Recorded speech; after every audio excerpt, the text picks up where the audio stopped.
જેવું કે આપને ખ્યાલ હશે કે આજે આખો પ્રોગ્રામ ચોકઆઉટ કરવામાં આવ્યો હતો શુભાંશુ શુક્લાજીને ઈસરો દ્વારા યાની કે ભારત દ્વારા અંતરિક્ષમાં મોકલવાનો.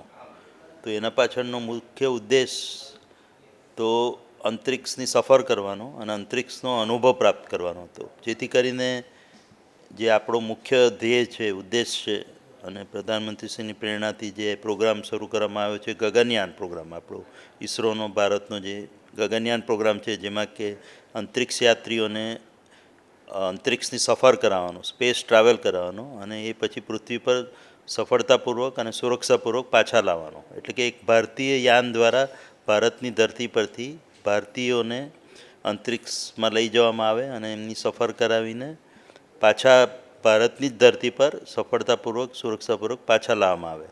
તો આ પૂરા મિશનની સફળતા માટે અંતરિક્ષનો એક અનુભવ લેવો જરૂરી છે, જે અત્યાર સુધી ભારત પાસે આમ હતો નહીં. ખાલી રાકેશ શર્મા 1984માં રશિયાના સોયુઝ યાનમાં સ્પેસની સફરે ગયા હતા, એટલે કે અંતરિક્ષની સફર કરવા ગયા હતા. તો 41 વર્ષ પછી આ બીજો એક અવસર છે કે જ્યારે રાકેશ શર્મા પછી પહેલીવાર કેપ્ટન શુભાંશુ શુક્લા અંતરિક્ષની સફરે ગયા છે. જેમ કે આપણે કદાચ ખ્યાલ જ હશે કે જ્યારે પૃથ્વી પરથી એ રવાના થયા એ પહેલાં લગભગ 6-7 મહિના સુધી એમની જે એક્સટેન્સિવ ટ્રેનિંગ કરવામાં આવી હતી. તો ટ્રેનિંગ ઇટસેલ્ફ બહુ જ મુશ્કેલીભર્યો એક ભાગ હોય છે આ પૂરા મિશનનો.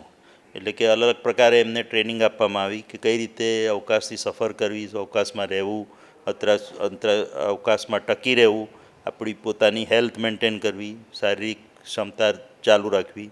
તો આ બધો અનુભવ એમણે પૃથ્વી પર પહેલાં લીધો. તો એ મેં કીધું એમ એ ટ્રેનિંગ ઇટસેલ્ફ આખી કઠિન ટ્રેનિંગ હોય છે.